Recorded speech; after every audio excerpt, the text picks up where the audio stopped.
जय हिंद मेरे डियर साथी, मैं आपका साथी विकास और आज हम देखने वाले हैं चैप्टर नंबर 3 का लेक्चर नंबर पहला। ठीक है, ये टारगेट बैच का 5वां दिन है। ठीक, तो इसमें हम क्या देखने वाले हैं अकॉर्डिंग टू पीसीआई।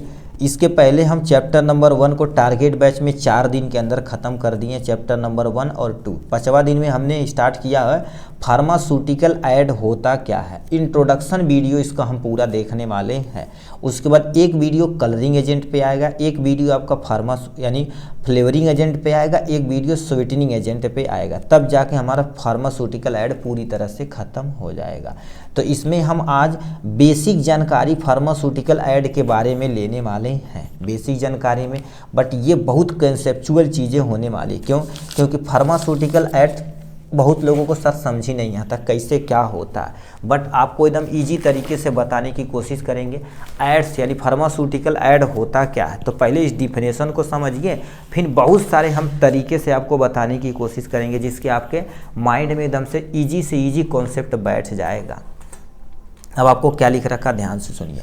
पहले डिफिनेशन समझिए क्या होती है, तो उसके पहले आप ऐड समझिए क्या होती है। एड्स क्या होता है, ठीक, वो बीमारी एड्स वाली नहीं, HIV से होती है, ऐसा नहीं। जैसे आपके घर में कोई चीज़ बन रहा है, ठीक, देखिए आपके घर में कोई चीज़ बन रहा है, मान लेते तुम्हारे पास हलवा बन रहा है। क्या बन रहा है, हलवा बन रहा है, ठीक है। क्या लिख देते हैं जी, हैं हलवा बन रहा है। क्या बन रहा है आपके सामने, आपके घर में हलवा बन रहा है, ठीक। अब मान लेते हैं ये कितना ग्राम टोटल 200 ग्राम बना, कितना ग्राम, 200 ग्राम हलवा बना, ठीक।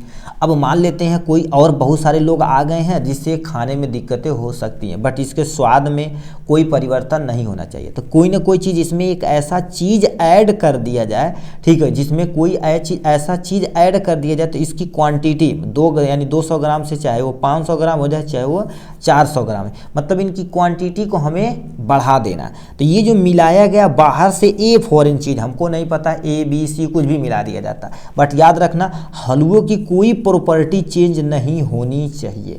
तो ये जो बाहर से 300 ग्राम 100 ग्राम 200 250 कुछ भी मिलाया गया है, जो बाहर से मिलाया गया कि इसकी क्वांटिटी को क्या कर दे, इंक्रीज कर दे, तो इसी को क्या बोला जाता है, फार्मास्यूटिकल एड्स बोला जाता है। अब समझिए क्या होगा। अब ये छोटे अमाउंट में मिलाया जा सकता, बड़े अमाउंट में मिलाया जा सकता, बट इसकी प्रॉपर्टी पे कोई इंटरफेयर नहीं होना चाहिए। तो क्या लिखा है, pharmaceutical add can be defined as the substance which have no or little pharmacological effect but are essential to use in the preparation of the pharmaceutical dosage। कहने का मतलब क्या होता है, फार्मास्यूटिकल एक ऐसा सब्सटेंस होता है जिसका नो और लिटिल फार्मास्यूटिकल इफेक्ट, देखिए साफ साफ लिखा है, सॉरी फार्माकोलॉजिकल इफेक्ट, मतलब ये हलवा पे कोई इफेक्ट नहीं पड़ने वाला है, but essential to use in the preparation of pharmaceutical doses, मतलब उस डोज को बनाने के लिए हमें ज़रूरी है फार्मास्यूटिकल ऐड के।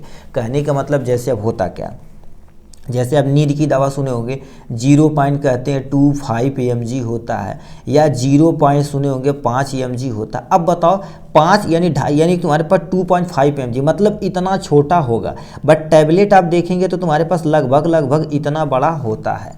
मतलब ये जो सेंटर वाला पार्ट में मान लेते हैं इतना बड़ा तुम्हारे पास, ये बीच वाला जो तुम्हारे पास है 0.25 मिलीग्राम, याद रखना ग्राम नहीं मिलीग्राम है।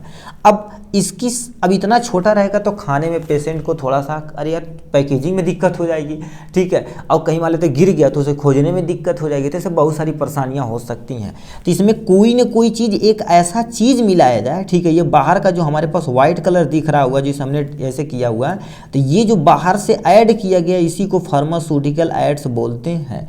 और ये क्या होना चाहिए, ठीक है, ये तुम्हारे पास यानी डोजेज फॉर्म में मिलाने के लिए। अब बताओ ये पूरी एक तरह से क्या होगा, नहीं इतना बड़ा टैबलेट एक प्यारा सा क्या हो गया, डोज हो चुका है, ठीक है। तो वही चीज लिख रखा है, यानी फार्मास्यूटिकल डोजेज में मिलाने की बहुत ज़्यादा इसेंशियल होता है, तभी जाके तुम्हारे पास हमारा पर प्रोडक्ट पूरी तरह से मेंशन हो पाएगा।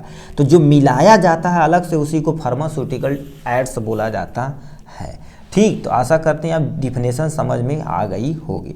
अब आइडियल प्रॉपर्टी ऑफ फार्मास्यूटिकल, कोई फार्मास्यूटिकल प्रोडक्ट यदि मिला रहे हो, ठीक है, अभी बताओ हलवा में कोई ऐसा चीज़ मिला रहे हो, ठीक है, तो इसकी प्रॉपर्टी क्या होनी चाहिए, मतलब ऐसा होना चाहिए हलवा के कोई स्वाद में परिवर्तन न लाए। तो इसमें पॉइंट में क्या लिखा, नो रिएक्टिव, मतलब कोई नो रिएक्शन यानी नॉन रिएक्टिव होना चाहिए कि हलवा के साथ कोई रिएक्शन न करे। इनर्ट होना चाहिए, इनर्ट मतलब ये चुपचाप बैठा रहे, कोई टेंशन इसको न रहे हलवा के अंदर। तो ये नॉन रिएक्टिव होना चाहिए और ये क्या होना चाहिए, इनर्ट होना चाहिए। केमिकली स्टेबल होना चाहिए, मतलब जैसे ये है तो इसकी कुछ ना कुछ केमिकल प्रॉपर्टी होगी, यदि हलवा में मिला दिया गया तो ये हलवा के अंदर मिक्स हो जाएगा। और केमिकली क्या होना चाहिए, अपने आप को स्टेबल रखना चाहिए, ठीक है, केमिकली अपने आप को क्या होना चाहिए, स्टेबल होना चाहिए, मतलब इसके स्वाद वगैरह में कोई परिवर्तन न करे। केमिकली स्टेबल होना चाहिए कि नहीं लंबे समय तक जाए, 2 दिन 4 दिन के बाद क्या हो जाएगा, अपने आप को चेंज करे और हलवा को ही खराब कर दे, तो ऐसा नहीं होना चाहिए। ठीक, तो वही चीज़ लिख रखा तुम्हारे पास, केमिकली स्टेबल होना चाहिए। नेक्स्ट में नॉन टॉक्सिक होना चाहिए, नॉन टॉक्सिक मतलब जहरीला नहीं होना चाहिए। ठीक, एक्सेप्टेबल होना चाहिए, एक्सेप्टेबल मतलब जैसे अभी मान लेते हैं हलवा बना रहे हैं, ठीक है, हलवा बना रहे हैं अथवा ये तुम्हारे पास दवा बना रहे हैं, अब फार्मास्यूटिकल ऐड ही आपका क्या होना चाहिए, एक्सेप्टेबल न रहे, मतलब ये क्या होगा, इसकी प्राइस बहुत ज़्यादा मान लेते हैं, इसकी प्राइस क्या होगा, बहुत ज़्यादा। अब यदि किसी चीज़ की प्राइस बहुत ज़्यादा रहेगी तो ये क्या करेगा, इसको ज़्यादा ज़्यादा क्या करेगा, प्राइस यदि ज़्यादा रहेगी तो यही प्राइस उठा के इस पर भी रखा जाएगा तो दवा क्या हो जाएगी, महंगा हो जाएगी, तो जिससे दिक्कत हो जाएगी। तो ये तुम्हारे पास एक्सेप्टेबल होना चाहिए कि कोई भी फार्मास्यूटिकल कंपनी आराम से इसे खरीद सके। ठीक, ये होना चाहिए। लेस इकोनॉमी, देखो साफ साफ लिखा है लेस इकोनॉमी, मतलब कोई भी बंदा आराम से इसे खरीद सके। कोई बंदा मतलब जो फार्मास्यूटिकल कंपनियां हैं वही खरीदती हैं, क्योंकि ऐसा थोड़ी ना कोई बंदा ऐड कर सकता है, नहीं ऐसा नहीं ऐड कर सकता। हर एक दवा के ऊपर लिखा रहता है फार्मास्यूटिकल ऐड, प्रिजर्वेटिव क्या चीज़ ऐड किया गया, सब कुछ लिखा रहता है। ठीक, तो ये तुम्हारे पास हो गए किसी भी एक फार्मास्यूटिकल तुम्हारे पास ऐड की इतनी प्रॉपर्टी होनी चाहिए। कितना, एक बार दोबारा समझते हैं क्या कह रहा होनी चाहिए, नॉन रिएक्टिव और इनर्ट होना चाहिए, केमिकली स्टेबल होना चाहिए, ठीक है, नॉन टॉक्सिक होना चाहिए, एक्सेप्टेबल होना चाहिए, लेस इकोनॉमिकल होना चाहिए। तो इतना चीज़ रहेगा तुम्हारे पास तब जाके मेंशन होगा आपका, ठीक है, आइडियल प्रॉपर्टी ऑफ फार्मास्यूटिकल चीज़ का। अब इसका भी क्लासिफिकेशन किया गया है सर, बताइए क्लासिफिकेशन बता दीजिए। ठीक है, तो ये देखिए क्लासिफिकेशन किया गया कईयों आधार पे, मोस्टली ये हमें नहीं पढ़ना है, मोस्टली हमें सिलेबस के अंदर क्या पढ़ना पड़ेगा, फ्लेवरिंग एजेंट, कलरिंग एजेंट और स्वीटनिंग एजेंट, यही 3 चीज़ें हमें अपने सिलेबस में पढ़ना पड़ेगा। तो देखिए on the basis of origin, मतलब ये कहाँ से प्राप्त किया जाता है उसके आधार पर देखा जाए तो 3 तरह के होते हैं, एक एनिमल होता है और एक मिनरल होता है, एक सिंथेटिक होता है। अब एनिमल क्या होते हैं, ऐसे फार्मास्यूटिकल ऐड जो किसी न किसी एनिमल से प्राप्त किए जाते हैं, जैसे लैक्टोज। लैक्टोज देखा जाए तो लैक्टोज मतलब दूध से प्राप्त किया जाता है, चाहे गाय का भैंस हो, चाहे किसी का गाय हो गया भैंस होगा, किसी भी चीज़ के दूध से प्राप्त किया जाता है तो उसको हम क्या कर देते हैं, ऐड कर देते हैं। वी वैक्स जो होता है ना, ठीक है, वी वैक्स जैसे क्रीम व्रीम खरीदेंगे तो उसमें बहुत ज़्यादा वैक्स मिलाया जाता है, जो कहाँ से मिलता है, हनी से मिलता है। जिलेटिन भी मोस्टली देखा जाए तो एनिमल से मिलता है। तो ये सब तुम्हारे पास होते हैं फार्मास्यूटिकल ऐड जो आप प्रयोग कर सकते हैं दवाओं में। तो ये एनिमल सोर्सेज हैं, मतलब ये एनिमल से प्राप्त हो रहे हैं। मिनरल सोर्सेज में कैल्शियम आते हैं, जो मिनरल मतलब जो धरती से निकाले जाते हैं with the help of extraction process से। कैल्शियम हो गए, फास्फेट हो गए, कोयलिन हो गया, पैराफिन हो गया, ये सब मिनरल रिसोर्स सोर्सेज के अंतर्गत आते हैं। ठीक है, तो ये कैल्शियम, फास्फेट, कोयलिन और पैराफिन इसका एग्जाम्पल हो जाएगा यहाँ से। सिंथेटिक सोर्सेज में क्या हो जाते हैं, बोरिक एसिड आता है, लैक्टिक एसिड आता है और पोविडीन आता है। अब देखिए बोरिक एसिड, अब किसी को पर्सन को घाव लग गया, लंबे समय तक वो पूज नहीं रहा तो उसको बोरिक एसिड से ट्रीटमेंट कर देंगे, धुल देंगे तो जल्दी रिकवर हो जाता है, तो ये भी फार्मास्यूटिकल ऐड होता है। लैक्टिक एसिड जो मोस्टली नहीं प्रयोग किया जाता है, जितने एंटमेंट होते हैं उसमें लिखा पोविडीन, जैसे अभी देखेंगे सिप्लाडीन आता है, सिप्लाडीन में देखेंगे ना तुम्हारे पास लिखा रहता है, ये पोविडीन होना ही चाहिए, आयोडीन होता है और प्लस में पोविडीन, ये दोनों होते हैं तुम्हारे पास मिल के हमारे घाव को सही करते हैं। तो ये तुम्हारे पास हो गया on the basis of origin, मतलब कहाँ से ये प्राप्त होते हैं। On the basis of form के आधार पर देखा जाए तो सॉलिड में पाए जाते हैं, लिक्विड में या गैस में, किस अवस्था में पाए जाते हैं। ठीक, तो on the basis of dosage form, तो ये किसके फॉर्म में पाए जाते हैं, ठीक है, doses form, solid dosage form जो टैबलेट वगैरह में, टैबलेट हो गया, कैप्सूल हो गया, पाउडर हो गया, तो ये सब सॉलिड डोजेज फॉर्म के अंतर्गत आते हैं। ठीक, सॉलिड डोजेज फॉर्म मतलब ये सॉलिड के फॉर्म में रहते हैं, आराम से इनटेक कर सकते हैं। लिक्विड डोजेज फॉर्म जैसे सिरप हो गया, ठीक है, कुछ बिलियन हो गया, सिरप, कैप्सूल को छोड़ दिया जाए, ठीक है, तो ये सब लिक्विड डोजेज फॉर्म के अंतर्गत आते हैं। सेमी सॉलिड कुछ ऐसे दवाइयाँ होती हैं ना तो सॉलिड होती हैं ना तो लिक्विड होती है, बीच वाली होती हैं, तो उसको भी इसके अंदर कंसीडर किया जाता है, ठीक, इसके अंदर सेमी सॉलिड के अंदर है। कुछ ऐसी दवाइयाँ होती हैं जो गैसेस के फॉर्म में आती हैं, तो ये ऐड भी की जाती है गैसेस के फॉर्म में, जैसे इनहेलर वगैरह हो गया, ठीक है। अब स्प्रे वगैरह हो गया तो उसमें देखेंगे गैस के फॉर्म में रहता है, तो ठीक इनके फॉर्म में हमारे पास हो गया on the basis of origin के 3 हो गया, on the basis of dosage form में solid dosage form, liquid dosage form, semi solid dosage form और गैसेस के फॉर्म में आते हैं, ठीक, इतना हो गया इनके बारे में। और जो सबसे मेन हमारे पास है, हमें जो पढ़ना है, ठीक, हमारे सिलेबस में ये हमें पढ़ना है, ठीक है, ये हमें पढ़ना है, ठीक, कितने आधार पर बांटा गया है, ठीक है, ये क्लासिफिकेशन ये वाला याद रखना, यही हमारा फार्मास्यूटिकल एड्स एक्चुअल में है, ठीक।